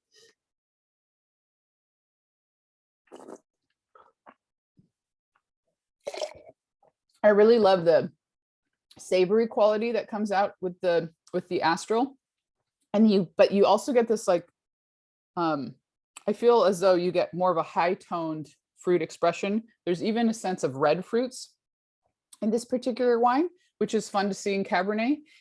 This silver oak, I would say, is more of that deep toned, kind of deep toned and savory expression. And the Starlane is really kind of high toned upper fruit expressions. And so I love how the two together are almost opposite sides of the orb of Cabernet, so to speak. But they're both like clearly Cabernet, clearly respect the structure of this particular variety and want to deliver a food friendly and savory expression of the wines. The Happy Canyon AVA is relatively young. It was founded in 2009. And so it's, again, an example of how we're exploring the potentials of California and really continuing to build on them. So I think I saw one more question come in, and then we're actually out of time. So Santa Barbara County has profoundly varied soil expressions. It's because, so I mentioned it's like literally a turn in the continental plate, and it's actually an intersection point for the Pacific and the continental plate, but then this really important geological turn. And the result of that is you have, because these two plates are kind of bumping up against each other and impacting each other's direction, so to speak, you have really profoundly varied soils. And so across the county, you have, there's really an enormous array of sedimentary soil types. It is one of the only growing regions in the world that vines are actually planted in what's called diatomaceous earth. Diatomaceous earth is heavily silica based. Diatoms are literally little tiny sea creatures that like, you know, are eaten almost like plankton by animals when they're alive, but then they sink down and settle on the bottom of the ground and form this really hard soil. There's actually, some of it is mined in Santa Barbara County, but it's actually also planted in. There's a lot of sandstone and siltstone. And then as you get further inland, you get various volcanic rocks as well. So the Starlane has pretty gravelly, really nicely draining soils, but really quite mixed. And there was just one last question from Josh. Yeah, so Josh, I mean, I just think that the California, what I'm excited about with California wine is that we've reached this perfect combination of that success that we've been talking about throughout this, and the confidence that that success has brought to allow people to feel that they can explore and try new things. And so I really believe that California today is at the widest possible expression of styles, varieties, and successful growing regions that it's ever had in its history. And, you know, I think that speaks to the point that Paula brought up earlier, that we're thinking of it as a golden state of mind. Like, this is a sort of golden age that, and I mean that sincerely, that California is in a place that it has the experience to develop regions. We're continuing to develop new regions, to explore styles, and yet to know we can make it not to emulate other places, but to own what we do well. And I hope that that's what we've seen in this tasting. It's a lot to try to represent the entire state in only 10 wines, but I hope that you've gotten a strong glimpse of that, and that this has been educational for you. And again, if any of you have more questions, please feel free to reach out. It's really easy to find me, especially on Instagram, as Hawk Waka Waka. And I really do hope to be able to return to California, or to Canada soon. It's really one of my favorite places to be and spend time. I did live in Canada for several years, and partially raised my daughter there as well. So thank you again to all of you for being here. And it's been so nice to see so many friends in the chat as well. Thank you so much, Elaine. What an amazing perspective on California and how dynamic an industry it truly is. It's always changing and evolving. And reading through all the comments today, wow, like it appears we surprised a lot of people today. So thank you so much. And I think everyone is leaving with a golden state of mind, which is the intent of this whole program. So we hope all of you who participated today found it as worthwhile and as interesting as I did. From the comments, it's certainly, Elaine certainly delivered. Elaine, I don't care what you say, you're more Canadian than you are American. Huh? That's it. You're going to be a Canadian. Okay. I also want to give a shout out to Heather McDougall and her team at SIPS for doing such a great job on the wine pouches today. Heather, thank you so much. It was a lot of work, but you did it. we delivered it. And I think everyone who did were able to receive them, enjoyed them. So all materials used were sustainable, they're recyclable, just like California's leader in sustainability. So thank you for your great work and your partnership, Heather. And please, everyone, join us next week, Tuesday, April 13th at 2 p.m. Eastern Standard Time, because Elaine will be back with us next week as we explore California Chardonnay. And Elaine's going to be joined by winemakers from Gergich, Wente, and J. Lohr. So please register at California, just calwine.ca/California Wine Month. So it's all there on the website. Just register. Thank you, everyone. Thank you again, Elaine, and hope to see you next week with some California Chardonnay in your glasses. Thank you, Celeste, for a great job on the wine maps. You were superb. And everyone, have a great afternoon. And Elaine, thank you again. See you all next week. Thank you so much. Bye, everyone.